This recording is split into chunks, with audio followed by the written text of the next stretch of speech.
الله أكبر الله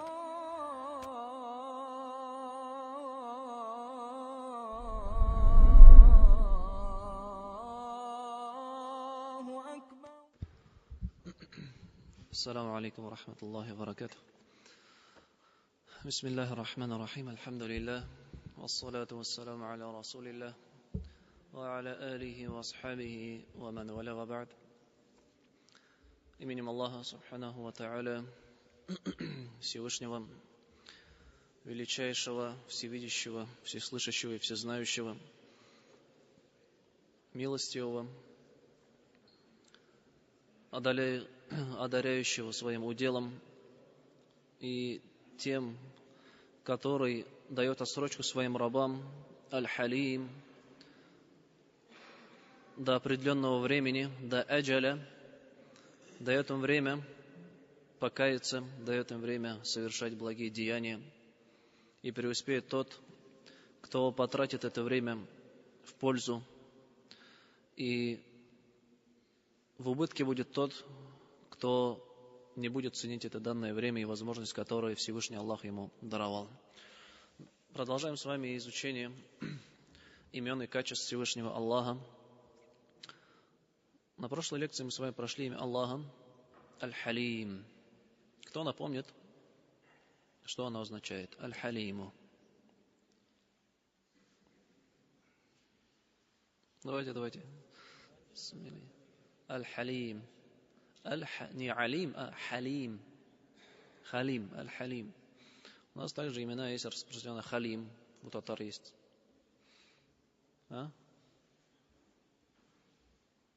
Кто? Аль-Халим. Сдержан, да, выдержанный. То есть он дает отсрочку своим рабам, не наказывает их за их прегрешение в тот же миг. Он дает время. Какие бы грехи ни совершали, мы приводили разные примеры. Есть люди, которые приписывают Всевышнему детей, потомство. Есть люди, которые предают ему сотоварища, совершают величайший грех ширк. Есть люди вообще, которые не веруют во Всевышнего. Есть люди, которые притесняют и совершают злодеяния в отношении близких рабов Аллаха, таких как пророки, последователи пророков. Но какие бы грехи люди ни совершали, Аллах дает им возможность покаяться. Он дает им отсрочку. И это значение имени Аль-Халим. Сегодня же хотел с вами поговорить о двух именах Аллаха. Аль-Куддус и Ас-Суббух. Аль-Куддус и Ас-Суббух. Это два имени, которые приходят именно в такой форме. И что удивительно, другие подобные имена, не имена Аллаха, а вообще слова в арабском языке, которые приходят в такой форме, они начинаются с фатхи. То есть первая огласовка у них фатха. Аль-Каддус. Такое применение тоже есть. Есть такой кираат тоже. Аль-Каддус.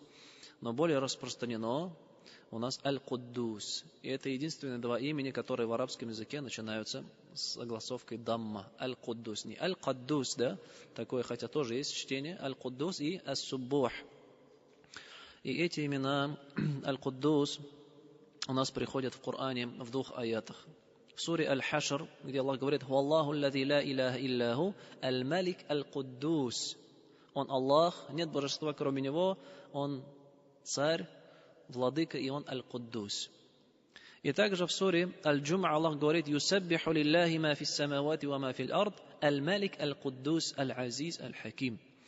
Восхваляют или очищают Всевышнего Аллаха все, кто на небесах и на земле, и Он царь, Аль-Куддус, Аль-Азиз и Аль-Хаким.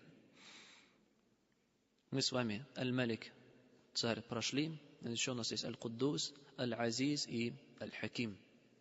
Что же эти имена означают? Значение этих имен на самом деле близко по смыслу. Оба эти имени, они приходят в значении очищения от Аллаха Всевышнего Субхану ва Тааля от всяких недостатков. Аль-Куддус и Ас-Суббух – это имена, которые указывают на пречистость Аллаха от недостатков. Разберем их по отдельности. Имя Аль-Куддус в арабском языке у нас имеет два смысла. Первый смысл – это чистота. Первый смысл аль-Куддус. Аль-Кудс – это у нас чистота. И из-за этого некоторые ученые дают объяснение имени Бейтуль-Макдис. У нас Бейтуль-Макдис. Что это за Бейтуль-Макдис?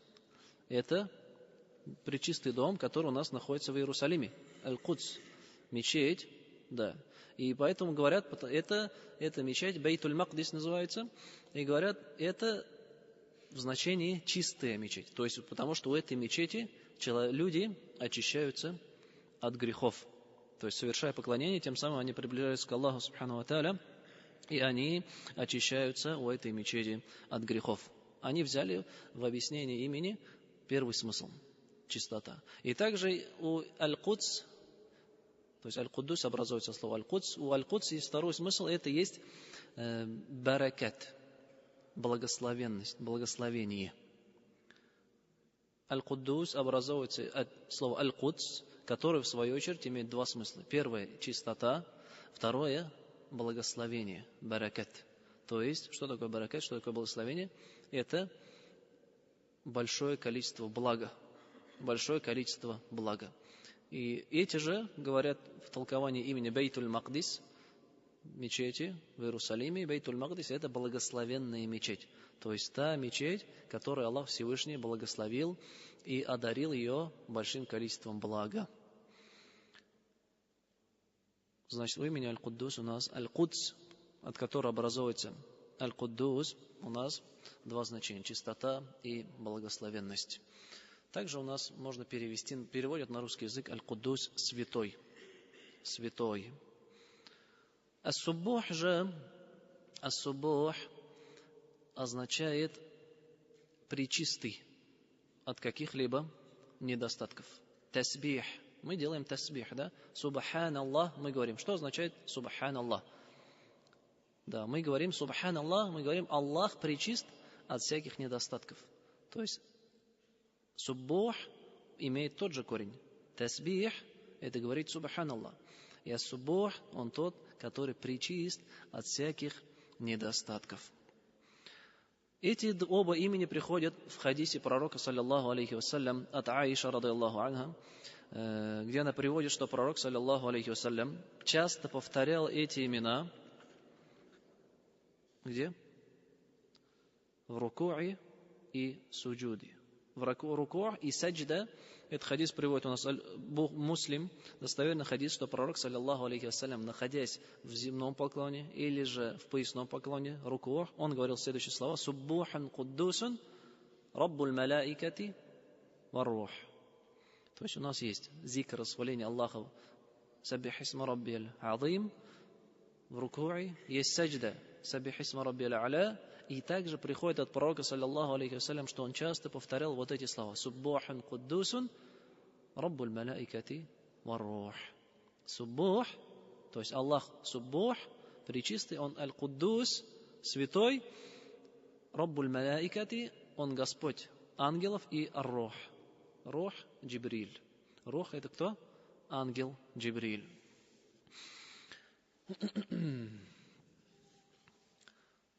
И в чем же разница Ас-Суббух и Аль-Куддус? Какая же разница в этих именах? То есть мы сказали, этот смысл, он близок. И, как сказал один ученый Аль-Халими, эти два смысла, то есть смысл одного имени находится в содержании другого. И смысл другого находится в содержании первого. Он дает такое объяснение. Тасбих, Суббух – это очищение Аллаха от каких-либо, то есть это восхваление Аллаха путем очищения и отрицания каких-либо недостатков у него. Например, сейчас приведем суру, которую мы все знаем под конец. А Аль-Куддус же, Такдис называется, это восхваление Аллаха, очищение его путем приписывания ему благородных качеств. Получается, тасбих и такдис. Тасбих – это говорить Субханаллах. Такдис – это использовать это кудс, очищение также Аллаха. Они смысл близкий. Но разница в том, что тасбих – это очищение Аллаха путем отрицания плохих качеств. Такдис же, куддус – это очищение Аллаха от недостатков путем восхваления. И этому пример, вот эти оба пути у нас приходят в суре Аль-Ихлас. В суре Аль-Ихлас Аллах Всевышний Субханаху ва Тааля собрал между двумя этими видами очищения. Что говорит Аллах Всевышний в суре Аль-Ихлас? Бисмиллахи рахмани рахим. Куль хуа Аллаху ахад, Аллаху самад. Скажи, Он Аллах один, Он ас-самад. Мы имя ас-самад с вами разбирали. Ас-самад арабы называют тех, на кого они полагаются, на кого они уповают и обращаются в трудное время. В народе, то есть они называли человека ас-самад, того человека, к которому они могли бы обратиться в трудное время и который решал проблемы. Они называли его самад, авторитетный человек какой-то, ас-самад. И Аллах, Он говорит, значит, Аллах один, и Он ас-самад. То есть Он, что делает здесь Аллах? Он восхваляет себя, так ведь? Приписывает себе благородные качества. И приписывая себе вот эти благородные качества, Он в то же время очищает себя от чего? В первом аяте. Аллах, Он один. Когда Он говорит, что Аллах один, от чего Он очищает себя? От кого-то, кто мог бы быть подобен Ему. То есть, как бы Он делает такдис себя, куль ху Аллаху ахад. И наряду с этим, получается, когда Он себя восхваляет, Он в то же время очищает себя от противоположного этому. Если Аллах один, значит, противоположно одному это что? Множество. Он говорит, Он один, значит, отрицает тем самым множество и очищает себя. Дальше и говорит, Аллаху самад. Он тот, к которому все обращаются, все в Нем нуждаются. Но, когда Он говорит ас-самад, Он очищает себя от того качества, которое противоречит качеству ас-самад. Противоречит качеству ас-самад – это нужда в чем-то, нужда в ком-то. Он говорит, Аллах ни в ком не нуждается, Он ас-самад, все к Нему обращаются, и тем самым Он, получается, очищает себя от качества нужды в ком-либо. То есть, получается, Он делает такдис, Он аль-куддус, в этом же момент Он подразумевает, что тасбих также сюда входит. Если он что-то себе приписывает, благородное качество, он в то же время противоположное отрицает. Дальше в суре у нас приходит «Лям ялид ва лям юлад, ва лям якун лаху куфуан ахад». Тут уже Аллах что делает? Тут уже Он делает, в первых двух аятах Он делает такдис, то есть возвеличивался, восхвалял себя, благородным качеством себя описывал. А здесь Он что делает? Лям ялид, Он не рожден, ва лям юлад, Он не рожал и не был рожден, и нет никого подобного Ему. Что Он здесь делает? Здесь идет тасбих, то есть отрицание каких-либо плохих качеств, каких-то недостатков. Это называется тасбих. Такдис – это приписывание себе благородных качеств. Тасбих – это отрицание негативных качеств. И Он говорит, Он не рожал и не был рожден. Отрицает от себя это. И в то же время Он, значит, что делает? Если Он отрицает эти качества, что Он не рожал и не был рожден, тем самым Он что делает? Возвеличивает себя и говорит, что раз Он не рожал и не был рожден, значит, истекает из этого, что Он единственный. И также говорит, нет никого подобного Ему, значит, также, отрицая подобие, Он тем самым подчеркивает свое совершенство, свое единство. То есть, иными словами, Суб аль-Куддус и ас-Субух, эти у нас смыслы имен, они близкие. И эти два действия, которые совершают рабы Аллаха, как Аллах в суре Аль-Бакара, приводя слова ангелов, говорит, когда Аллах Всевышний говорит, وَإِذْ قَالَ رَبُّكَ لِلْمَلَائِكَةِ إِنِّي جَاعِلٌ فِي الْأَرْضِ خَلِيفَةً, и сказал твой Господь ангелам, я собираюсь поставить на земле наместника. قَالُوا وَتَجْعَلُ فِيهَا مَن يُفْسِدُ فِيهَا وَيَسْفِكُ الدِّمَاءَ. и они сказали, разве ты установишь на земле наместником того, кто будет распространять нечестие и проливать кровь? وَنَحْنُ نُسَبِّحُ بِحَمْدِكَ وَنُقَدِّسُ لَكَ. А мы же делаем тебе тасбих, восхваляя тебя, и мы делаем тебе такдис. То есть вот тасбих делаем, и тебе делаем такдис. Нусаббиху, то есть делаем тасбих тебе, и нукаддису делаем такдис. Что вот это значит, смысл какой? Нусаббиху, то есть мы очищаем тебя от всяких недостатков и негативных качеств, и нукаддису мы приписываем тебе, то есть мы очищаем тебя, приписывая благородные и хорошие качества. То есть как бы разница на самом деле очень тонкая. Вот. И некоторые даже не разделяют на самом деле, просто говорят, что... Потому что на самом деле разницы-то особой и нету, потому что это оба это качества, это оба этого имени, они очищают Аллаха от недостатков. Но разница лишь в том, что тасбих — это очищение путем отрицания, а такдис — это очищение путем приписывания благородных качеств.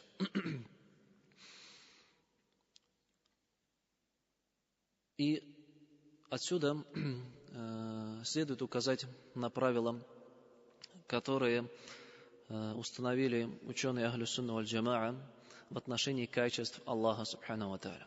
Аллах назвал себя Ас-Суббух, Он пречист от всяких недостатков. Он Аль-Куддус, Он святой, Он обладатель, Он пречист от недостатков и обладает благородными качествами.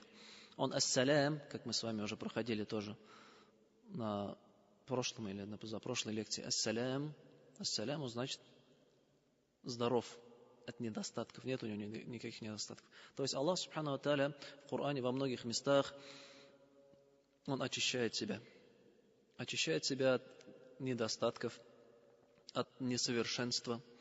Все его качества, которые, как мы говорили, проходили, они совершенные. И также Аллах Всевышний Субханаху ва Тааля очищает себя от того, что у него есть какой-то шарик, то есть наряду с ним кто-то есть, он очищает себя от всего этого. И раз Аллах Всевышний очищает себя от недостатков, то мы, рабы Аллаха, и так же, как ангелы говорили, мы также должны очищать Всевышнего Аллаха Субхану ва Тааля от недостатков. Но не каждое, и это очищение должно проходить путем восхваления. То есть, если мы что-то отрицаем в Аллахе Субхану ва Тааля, мы тем самым противоположное этому подтверждаем, как Аллах нам в суре Аль-Ихлас на это указал. То есть, если мы говорим, что Аллах, у него нет сотоварища, то тем самым мы подтверждаем его единство. Если же мы приписываем ему благородное качество, говорим, что Аллах знающий, Аль-Алим, тем самым мы очищаем его от качества, противоположное Аль-Алим, это качество незнания. И отсюда истекает правило, которое установили, как мы сказали, ученые Ахлю Сунна валь Джамаа, которые, вот здесь надо внимательно послушать, так ведь, возможно, немножко сложно будет, которые извлекли из аята, в котором Аллах говорит: «Лейса камитhlихи шей'ун, ва хуа ас-сами'уль басир». «Лейса камитhlихи шей'ун, ва хуа ас-сами'уль басир». «Лейса камитhlихи шей». Нет никого подобного ему. Первая часть аята. Предложение. Дальше идет: «Ва хуа ас-сами'уль басир». И он слышащий, видящий. Нет никого, то есть, если посмотреть, из двух частей стоит. Нет никого подобного ему, и он слышащий, видящий. Какое правило из этого аята извлекли ученые? Они говорят, что восхваление Аллаха и очищение его от недостатков следует каким путем? Танзихун, то есть правила в отношении качеств и атрибутов Всевышнего Аллаха, они установили правила, как верующий относится и как он принимает качества Аллаха Всевышнего, которые к нам приходят в Коране или же приходят из хадисов пророка, саллаллаху алейхи вассалям. Он делает это, на арабском говорят, танзихун биля та'тиль ва ифбатун биля такиф. То есть, какое бы качество мы не услышали, Аллах, например, в Коране говорят, Он слышащий, Он видящий, Он знающий, Он великий, и другие качества, которые у Аллаха есть, которыми Он себя описал, или которыми описал пророк его, саллаллаху алейхи вассалям, какое бы качество ни было, будь это качество сущности или же действие какое-то Аллах Всевышний совершает, каким образом мы его воспринимаем? Мы его танзих биля та'атиль ва ифбат биля такиф. Мы его признаем, но при этом, признавая, мы не уподобляем и не сравниваем Аллаха ни с кем. Как Аллах в Коране, вот в этом аяте, что говорит? Лейса камифлихи шей, ва хуа ас-сами'уль басир. Если с конца пойти, Аллах слышащий, видящий. То есть в этом Аллах что? Признал, подтвердил, что он слышащий, видящий. Но эти качества слуха его и зрения лейса камифлихи шей, не подобны никому. Качество Аллаха, слышащий, видящий, он сначала утвердил, подтвердил, признал, что у него есть эти качества, но эти качества, что он сделал? Он лейса камифлихи шей. Он сказал, что никому они не подобны. То есть первое правило, значит, когда мы слышим качество какое-то Аллаха, мы не имеем права представлять его или же сравнивать это с кем-то. Но при этом мы признаем, что Аллах обладает этим качеством, потому что Он сам описал себя этим. Аллах слышащий, видящий, знающий, великий и другие качества, и другие действия, которые Он совершает. Мы признаем, потому что Он их описал себя ими, но не сравниваем ни с кем. И следующий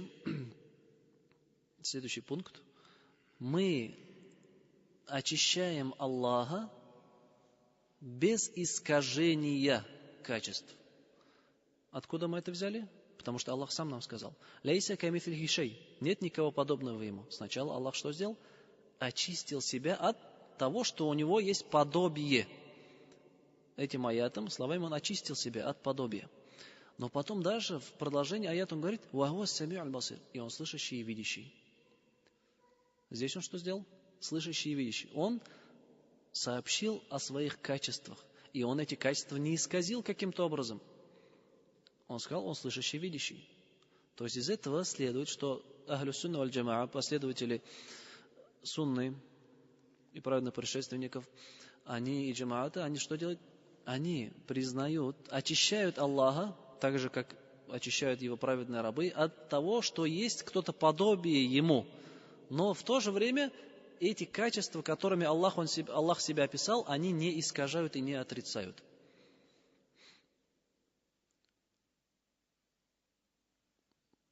То есть получается, да, и вот в обоих этих случаях есть отклонения, были отклонения. Одни люди, они что сделали? Они признали качество Аллаха, но при этом уподобили Его творением. Они сравнили Его. Есть последователи некоторых религий, которые рисуют Всевышнего Господа в образе человека. То есть они уподобили Его. Они, получается, признают качество Аллаха, но при этом они признают без чего? Признают с уподоблением. А мы же признаем без уподобления. Мы говорим: Аллах, у Него есть качества, но мы не знаем, какие они. Мы признаем, у Него есть это качество, но мы не знаем, Он никому не подобен. Другие же что делали? Другое же ответвление касательно другой части, другого пункта. Они сказали: «Лейса камифлихи шей», Аллах нет никого подобного Ему. Значит, мы должны очищать Его от всякого рода подобия. А если же кто-то уподобит Аллаха творением, то он совершает многобожий ширк. И они, пойдя этим путем, они сказали, что отрицание качеств Аллаха, это также есть очищение Его. И эта фирка, которая существовала, называлась Джахмия, Му'тазиля, известные ответвления, известные течения, они, получается, желая очистить Аллаха от подобия, они пошли путем отрицания Его качеств. То есть здесь в крайность ушли. Одни признали качество уподобия Всевышнего, другие очищают Аллаха от подобия путем отрицания Его качеств. Это также противоречит вот этому аяту, где Аллах говорит: «Лейса камифлихи шей». Он говорит: да, нет никого подобного Ему. Но потом же Аллах говорит: Он слышащий и видящий, то есть Он обладает качествами слуха и зрения. Но просто эти качества слуха и зрения, они не подобны никому из Его творений. И вот это правило касательно всех качеств и атрибутов Аллаха Всевышнего Субханаху ва Тааля которое мы должны понять и согласно которому мы должны, естественно, действовать. Потому что ответвление в ту или иную сторону или либо же приведет к тому, что человек начнет уподоблять Аллаха его творением, что является многобожием, или же он начнет отрицать качество Всевышнего Аллаха, в то время как Аллах сам сказал о себе, сам сообщил о нем, что он обладает этими качествами, тоже, которые противоречат правильному пути, противоречат словам Всевышнего Аллаха. Это касательно имен Аль-Куддус и Ас-Субух. И как же мы сказали, что пророк, саллаллаху алейхи вассалям, часто делал этот зикр, и поэтому нам также нужно эту сунну выполнять, стараться. Не в каждом намазе возможно, а иногда в суджуде и в рукуе, после слов «Саббих исма рабби аль-азим», «Саббих исма рабби аль-а'ля», также добавлять этот зикр «Суббухан куддусун раббуль малаикати вар-рух», потому что это сунна, которую выполнял пророк, саллаллаху алейхи вассалям. Также мы сказали, что Аль-Куддус, из его смыслов, это святость, святой Аллах Всевышний. И в религии стоит напомнить, что святым, Аллах, Он свят, и Он тот, который делает что-то святым. И никто помимо Всевышнего не может что-то осветить. Осветить, да? Святым является лишь то, что Аллах Всевышний назвал святым. Поэтому любые названия, это святой источник, или же святое место, святая мечеть, святое дерево, или святое... То есть в народе, на самом деле, куда ни поедете, в какую деревню ни поедете, у каждого есть свой какой-то изгишишме, святое, да? Но это и есть заблуждение, ошибка. Святым является лишь то, на что указал Всевышний, что оно является святым. И на что указал пророк, саллаллаху алейхи вассалям. На это тоже стоит упомянуть, обратить внимание и не забывать об этом. Это касательно имен Аль-Куддус и Ас-Субух. Есть ли вопросы?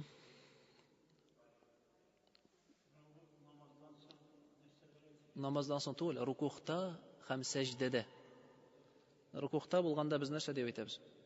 Саббих исма раббил газим дип әйтәбез. Рукухта булганда. Шуны әйткәннән соң өстибез тагын Суббухун Куддусун Раббул малаикати вар-рух. Ул безнең дуга китапларында булырга тиеш. Дуга китапларында бар ул. Бу өстәмә, это не обязательно, это есть желательная сунна. Ее не обязательно всегда выполнять, а лишь стараться добавлять это в зикрах. Зикр әйткәндә өстәргә әйтсәгез яхшы була. Тагын бармы вопросы, сораулар?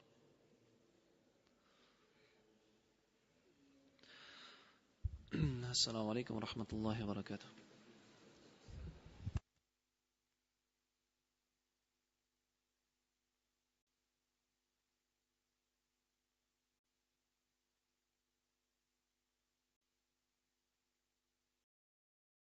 الله أكبر الله